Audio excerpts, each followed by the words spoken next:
మీడియాతో మాట్లాడుతున్నారు, లైవ్ లో చూద్దాం. పూర్తిగా మేము ధన్యవాదాలు తెలియజేస్తా ఉన్నాం. ఎందుకంటే మేము మొదటి రోజు నుండి చెప్తూ ఉన్నాం, ఇందులో ఎక్కడా కూడా ఏమాత్రం సంబంధం కూడా నాకు లేదు, నేను ఒక కడిగిన ముత్యంలాగా బయటికి వస్తానని చెప్తూ వచ్చాను. అదే ఇవాళ కోర్టు ద్వారా నిరూపణ అయింది.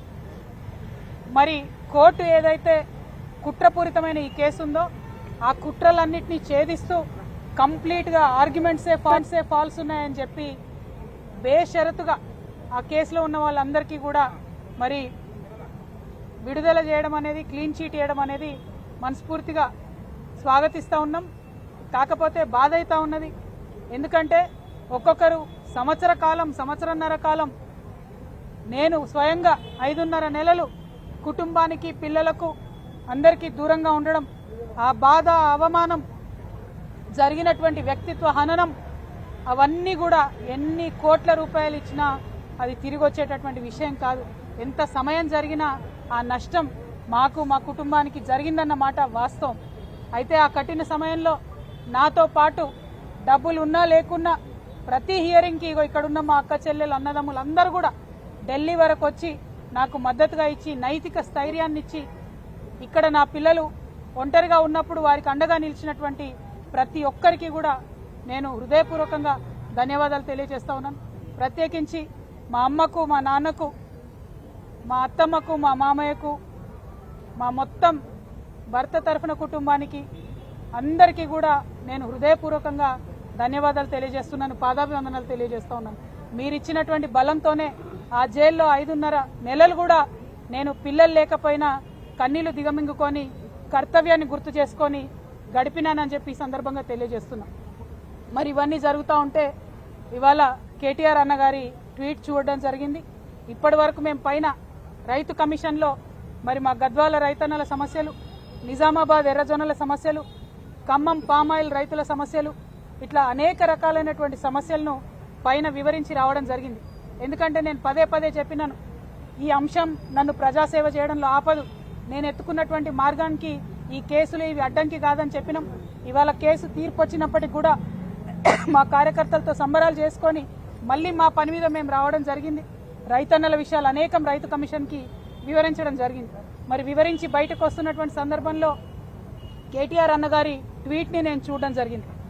అందులో వారు మరి ఒక పక్క కంగ్రాచులేషన్స్ చెప్తూనే ఇంకొక పక్క మా ప్రభుత్వం పడిపోవడానికి ఈ కేసే కారణం అన్నట్టుగా అర్థం వచ్చేలాగా వారు ట్వీట్ చేయడం జరిగింది.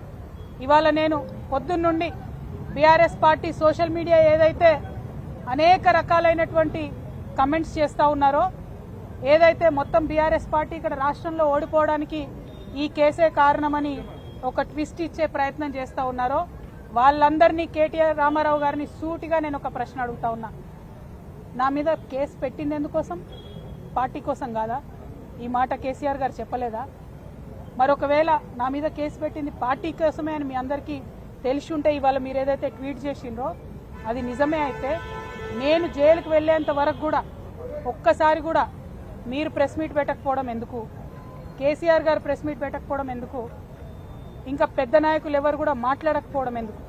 అంటే ఆనాడేమో నేను ఒంటరిగా ఫేస్ చేసుకోవాలి, పార్టీ సోషల్ మీడియా కనీసం సపోర్ట్ చేయదు. ఆనాడు బీజేపీ సోషల్ మీడియా అంతా నేను అత్యంత పవిత్రంగా 9 రోజులు అన్నం మెతుకు తినకుండా బతుకమ్మ చేసే వ్యక్తిని నేను. అత్యంత పవిత్రంగా నేను బతుకమ్మ ఎత్తుకొని ఈ జాతి సంస్కృతిని చాటి చెప్పినటువంటి బిడ్డను నేను. ఆ బతుకమ్మ ప్లేస్లో లిక్కర్ బాటిల్ పెడితే బీఆర్ఎస్ పార్టీ సోషల్ మీడియా ఆనాడు ఏమైంది? మీరు ఆనాడే ఎదుర్కొని ఉంటే ఈ గతి పట్టేదా బీఆర్ఎస్ పార్టీకి? బీఆర్ఎస్ పార్టీ అసెంబ్లీ ఎన్నికల్లో ఓడిపోవడానికి నేను కారణమా? ఒక్కసారి ప్రజలు కూడా రివైండ్ బటన్ దయచేసి నా కోసం ప్రెస్ చేసి ఆలోచన చేయాలి. ఆనాడు ఉన్న అంశాలు ఏంటిది?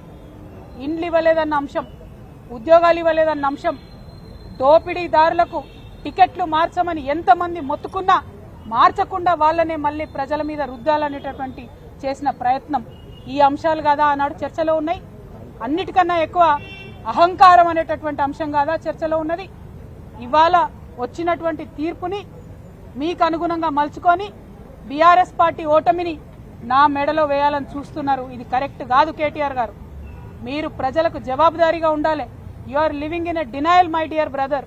accept the fact, understand what has happened during that election, take steps accordingly, fight it out in people. Do not blame me for this. Whereas the party supported me, 3 years of the cases, did party social media support me? ఇవాళ పొద్దున్న నుండి సన్నాయి నొక్కులు నొక్కుతున్నారు. పెంపకానికి వచ్చిన court తీర్ప ఏందో అడ్డమైన రాతలు నేను ఆ సోషల్ మీడియా చూడను. దీనివల్లే బీఆర్ఎస్ ఓడిపోయింది అంటున్నారు. మరి ఎందుకు మాట్లాడలే? నేను పార్టీ కోసం కాదా జైలుకు పోయింది? మీకు తెలియదా ఏం జరిగిందో వెనకాల? నా మెడలో పార్టీ ఓటమిని వేయాలని చూస్తే ప్రజలు కూడా హర్షించరు. ఇవాళ నేను కోరేది ఒక్కటే, నిజాలు చెప్పండి దయచేసి. నేను ఆనాడు నిజమే చెప్పి నాకు సంబంధం లేదని ఇవాళ న్యాయస్థానం కూడా నా నిజాన్ని సమర్థించింది. రేపు 2 నెలల్లో నేను కొత్త పార్టీ పెట్టబోతా ఉన్నా. ఆ దేవుడు ఆశీర్వాదంగానే ఇవాళ